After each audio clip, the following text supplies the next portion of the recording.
lagi panas sekarang ini Bang mengenai salah satu menteri dari Pak Yusril Iza Mahendra mengenai statementnya pada saat di Bali kemarin tentang advokat ini. Seperti apa Bang menanggapi ya Bang? Iya, kalau saya menanggapi Pak Yusril, pernyataan itu melukai advokat Indonesia. Karena Pak Yusril lupa bahwa di Indonesia ini bukan cuma peradi. Ada KAI, ada Peradi Bersatu, dan ada kurang lebih sekarang ini 50 OA yang ada di Indonesia. Nah, dalam prakteknya menurut saya praktek single bar itu sudah tidak cocok untuk Indonesia.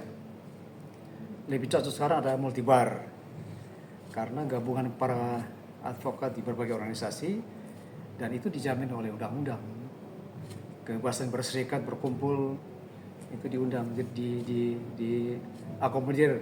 Itu sebabnya kalau Pak Yusril mengatakan bahwa hanya peradi yang dianggap sebagai organisasi advokat, saya kira itu kurang tepat. Itu sangat melukai hati seluruh advokat Indonesia di luar peradi. Walaupun kami dari Peradi Bersatu, kami merasa bahwa itu pernyataan yang melukai. Jadi tidak cocok disampaikan oleh seorang Menko. Jangan sampai kong kali kong dengan Wamenkonya, yaitu Bang Oto, sehingga muncullah pemikiran-pemikiran atau wacana-wacana semacam ini. Jadi saya kira kurang cocok, kurang tepat. Tapi dari Peradi Bersatu sendiri ini berdampak nggak sebenarnya Bang? Saat ini Bang? Ya, itu yang jelas pernyataan itu berdampak karena anggota kami mulai beraksi. Ini apa-apaan ini? Apakah Peradi Bersatu itu tidak sah? Itu sah secara hukum. Dan kami juga pertanyakan peradinya Oto. Yang saya dengar katanya itu Bang Oto sendiri tidak tidak tercatat sebagai di Kemenkumham ya. Nah, sementara KAI, Peradi Bersatu, dan teman-teman yang lain itu kami itu serasa diakui oleh Kemenkumham. Terbitnya SK Kemenkumham. Jadi kami punya otoritas, punya hak untuk melakukan tindakan yang berhubungan dengan penyumpahan, kemudian PKPA, ujian advokat dan lain-lain. Itu juga dijamin oleh undang-undang. Begitu, Mbak. Oke, ini kan Bang semakin badan maksud saya itu OA sendiri kan banyak banget ya Bang yang ada di Indonesia ini gitu Bang. Ya. Nah ini juga yang kita dengar sudah ada juga yang melaporkan dan meminta Pak Yusril untuk mundur dan meminta maaf kepada OA tersebut gitu Bang. Iya, jadi saya menilai bahwa pernyataan beliau itu pertama melukai, yang kedua itu tidak berdasar sama sekali. Karena kalau kita lihat Peradi sendiri sebetulnya dengan Undang-Undang 18/2003 itu kalau di undangan itu memang jelas Peradi, bukan Peradi sebetulnya, itu kan organisasi advokat. Tapi Peradi sendiri pembentukannya sudah melampaui batas, ya kan? Jadi sudah tidak sesuai dengan undang-undang. Sebetulnya kita pertanyakan sebetulnya dengan Peradi itu sendiri. Jadi saya sependapat, setuju bahwa Pak Yusril sebaiknya mundur sebagai seorang Menko karena dia tidak bersikap seperti seorang negarawan. Harusnya dia bisa mengakomodir seluruh komponen anak bangsa yang tercantum di dalam organisasi advokat Indonesia yang kurang lebih 50 sampai saat ini. Jadi saya kira sebaiknya mundur dengan terhormat. Apa Tidak udah cocok. ada petisi, mungkin ada petisi atau apa yang ditandatangani nggak sih Bang? Ya memang saya dengar bahwa ada sekitar 28 OA yang sudah menyatakan petisi dan memohon kepada Pak Yusril untuk minta maaf dan mengundurkan diri. Dia lebih cocok kalau dia tidak bisa mengakomodir 50 OA yang ada di sana, sebaiknya mundur dengan terhormat. Itu lebih berjiwa besar sebagai seorang negarawan. Ya, untuk Abang sendiri di Peradi Bersatu, apakah nanti juga akan ada namanya petisi juga Bang? Maksudnya kan menyusul dengan organisasi yang di luar sana yang sudah melaporkan, sudah membuat petisi sendiri.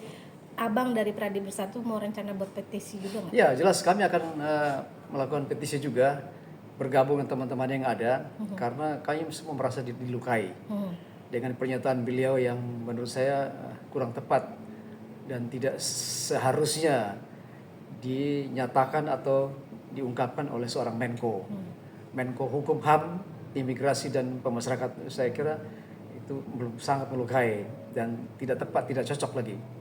Sebaiknya ya mundur saja kalau memang tidak bisa bertanggung jawab, tidak bisa mengakomodir advokat yang ada di Indonesia atau organisasi OA, sebaiknya mundur dengan terhormat. Ada efek dan dampaknya sendiri nggak sih Bang di Abang nih? Karena kan di luar sana jadi kayak menganggap bahwa oh berarti yang sebuah lembaga yang benar-benar diakui masyarakat ngeliatnya hanya Pradi, jadi yang lainnya kayak tidak dianggap serius dengan masyarakat lain, jadi kayak ragu gitu untuk mencari sebuah lembaga yang bisa, lembaga hukum ya tentunya gitu. Ada efek seperti itu tidak sih Bang? Ya, yang jelas begitu. Efek bagi kami adalah kami kok sepertinya dianaktirikan oleh bangsa sendiri. Apalagi seorang Menko itu menanaktirikan kita yang lain. Jadi kita merasa bahwa apakah kita ini anaktiri? Padahal kita ini sah secara hukum loh, berbadan hukum, dan itu diakui oleh pemerintah Indonesia melalui SK Menkumham. Jadi saya kira itu berpengaruh. Tapi kita akan lawan, apapun kita akan lawan. Ya, bila perlu beliau kita minta mundur secepatnya, lebih baik lebih cepat, lebih cepat lebih baik kalau beliau mundur sebagai Menko Hukum dan HAM, Imigrasi dan Pemasyarakatan, karena udah nggak cocok. Beliau jangan menganggap remeh tentang OA yang ada. Kita semua diberikan hak yang sama untuk berbuat organisasi atau mendirikan organisasi advokat di Indonesia. Jadi harus dibedakan. Ini organ negara betul, ini organ negara, tapi organ negara OA beda. OA ini tidak dibentuk oleh pemerintah.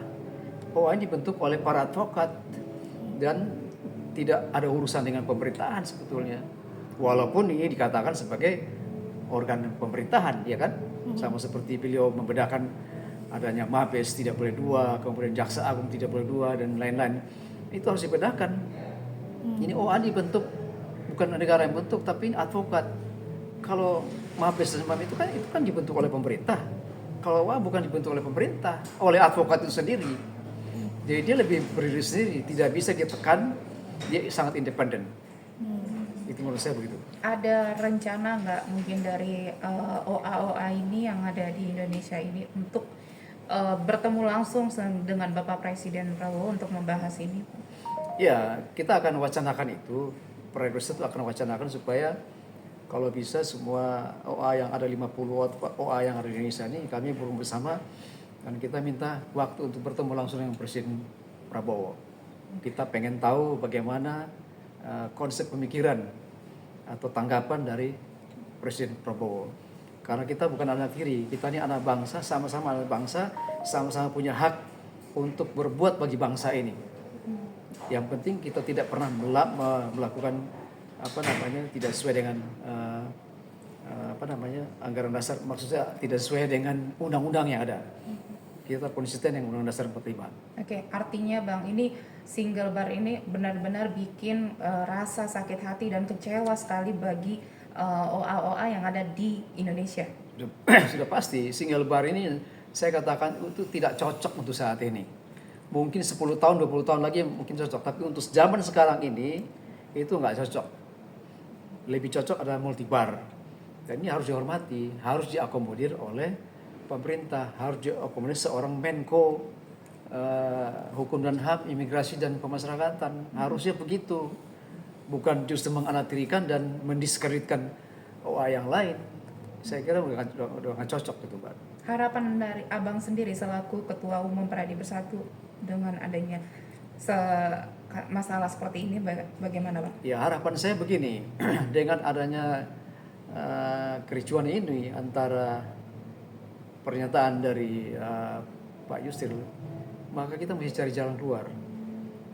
Lebih cocok multibar kita kumandangkan, ya, supaya undang-undang advokat yang baru ini, ya, rencana untuk pembentukan undang-undang advokat yang baru itu bisa diakomodir.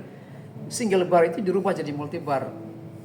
Kenapa? Karena multibar lebih cocok untuk kondisi Indonesia ini. Karena itu kalau adanya multibar berarti ada usulan dari teman-teman yang lain. Misalnya disebut dengan DAN, Dewan Advokat Nasional atau Komisi Advokat Nasional. Ini lebih cocok untuk berikan jalan keluar kepada 50-an OA yang ada di Indonesia. Ini lebih cocok. Ini jalan keluarnya lebih wise dari seorang Menko Hukum dan HAM daripada dia bikin masalah yang baru. Ini munculkan masalah baru. Ini tidak menyelesaikan masalah. Ini namanya membuat masalah baru, bukan menyelesaikan persoalan yang lama. Membuat masalah baru. Jadi saya kira pernyataan beliau itu sudah melukai advokat Indonesia dan sebaiknya kalau tidak sanggup mundur saja. Oke, Bang, terakhir mungkin ada yang ingin disampaikan terhadap Pak Menteri sendiri, Pak Yusril? Ya, Pak Menteri, Pak Menko yang terhormat, sekaligus dengan Wamenko yang terhormat, kami mohon perhatian agar supaya tolong bersikap, bertindak lebih wise, tolong akomodir 50-an OA yang ada di Indonesia, jangan kami dianaktirikan. Karena kami punya hak yang sama untuk membangun Indonesia ini, khususnya membangun para advokat muda yang sedang bergeliat, yang sedang semangat-semangatnya, jangan dipatahkan semangatnya. Justru diakomodir, dicari jalan keluar yang tepat. Jadi menurut kami adalah lebih tepat adalah pembentukan Komisi Advokat Nasional atau Dewan Advokat Nasional. Ini merupakan jalan keluar yang paling tepat untuk mengakomodir persoalan yang ada di Indonesia, khususnya OA yang 50-an ini. Itu Mbak. Oke, sip.